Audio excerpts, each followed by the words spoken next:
Get you in very obscure ways. It turns out, even if you say YouTube, they don't know what you're talking about. But but one of the things, I don't know how many of you remember that old E.F. Hutton ad, "We make money the old-fashioned way, we earn it." We're poor in California the old-fashioned way, we work at it, right? Meaning that we've had a big increase, not in jobless poverty, although we're about to see that, but in working poverty. In people who are actually attached to employment, but are still falling below the poverty line because of the wages that they're getting at the jobs that they work. Huge increases throughout the state, particularly sharp here in LA County. Next slide. So, I'm going to try to move to the more optimistic portion of my talk because you're looking rather bummed out.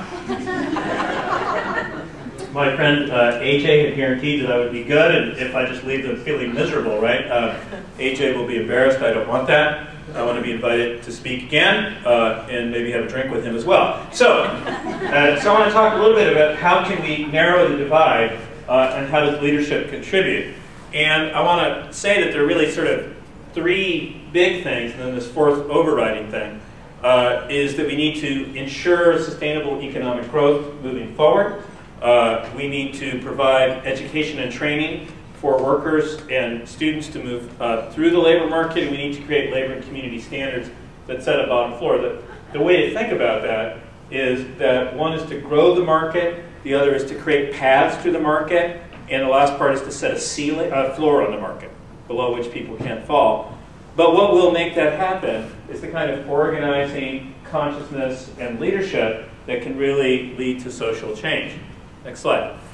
So on the sustainable economic growth, this is a challenge, I think, for many people who are in helping professions, people who are on the progressive side of the political equation, etc., is that we who are in those professions, and sometimes on that side of the political equation, think too little about how to get economic growth going and it to be sustainable. There's a lot of focus on redistribution and creating opportunities, etc., but the assumption is that the economy will always grow. Well, we're in a situation in which the economy will not always grow. We're beginning to see that. We're in a really fundamental crisis I'll touch on a little bit later. And if we want sustainable economic growth in California, we're going to have to find the new industries that will make that happen. We're going to have to think about green-collar employment. We're going to have to think about new sources of energy. People who have long focused on youth leadership, on basic education, on social welfare, need to have an economic strategy. And I think that one of the big gaps has been this notion that somehow the economy will grow and we will simply redistribute it, rather than we have to contribute to framing what the approach is to growing the economy.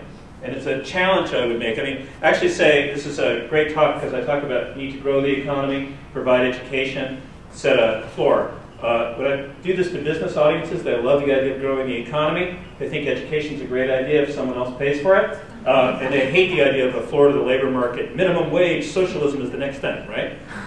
Then I talk to community-based organizations, and they love the idea of community benefits agreements and bottom line standards. They think education is important, and they never think about economic growth.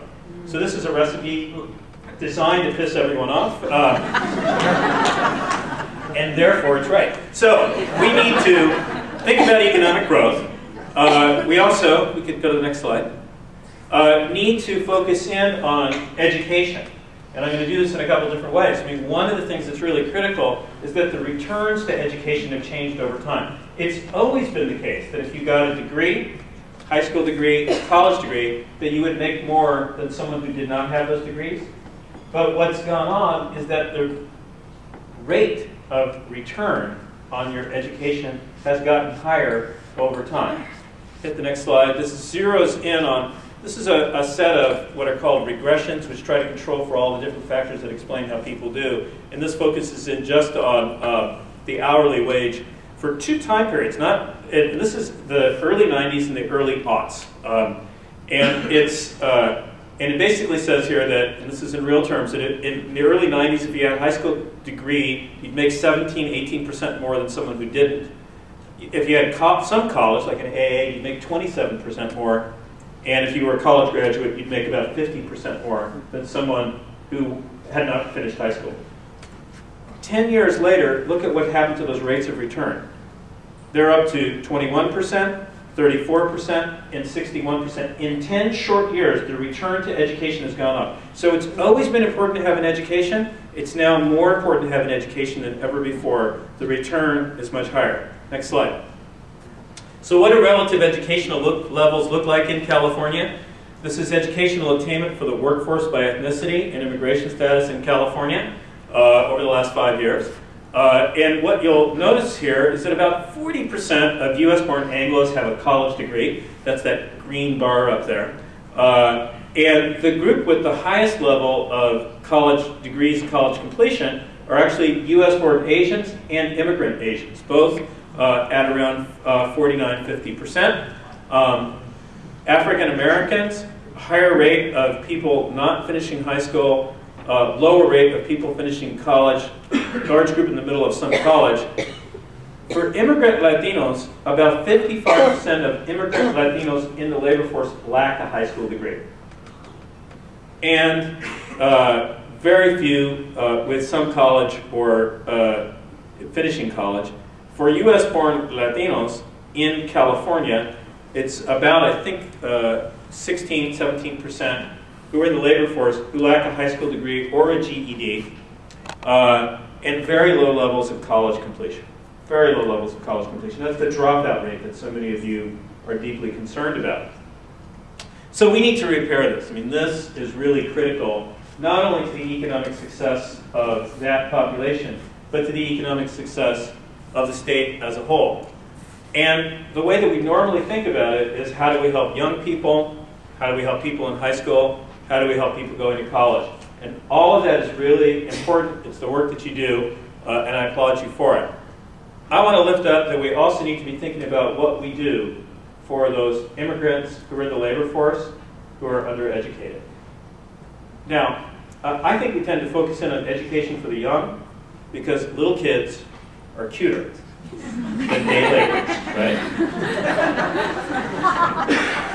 But day laborers are somebody's parents. And if they do better, and their resources go up, and they can afford for the kid to have a place more than a small part of a desk, small part of the kitchen table at times to study, if they can afford to provide the resources for them to get ahead and get engaged in their schooling, we can really make a big difference. Next slide.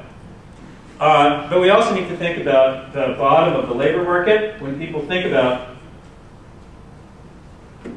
the future of the labor market, they tend to think about jobs like network engineers and programmers. Next slide. Turns out that the fastest growing job in the state of California projected for the future is retail salespeople, followed by fast food workers, then cashiers, finally registered nurses. That's good. If you move a little bit further down, you get to general and operations managers. That's pretty high education. That basically means executives for companies. If you move down, you get teachers' assistants, not teachers, because we're not going to pay for them, but teacher assistants, janitors. The 13th fastest growing job in the state of California is security guards, who are protecting all the stuff the executives have from frustrated retail sales clerks. So we have a problem with the bottom of the labor market as well. Next slide. And we are going to have to learn to lead through this by having leadership programs for youth and for adults that understand the distinction between diversity, which is a good thing, and justice. It's one thing to have a diverse group of people. It's another to have a group of people of whatever race and ethnicity committed to justice and equal opportunity. Next slide.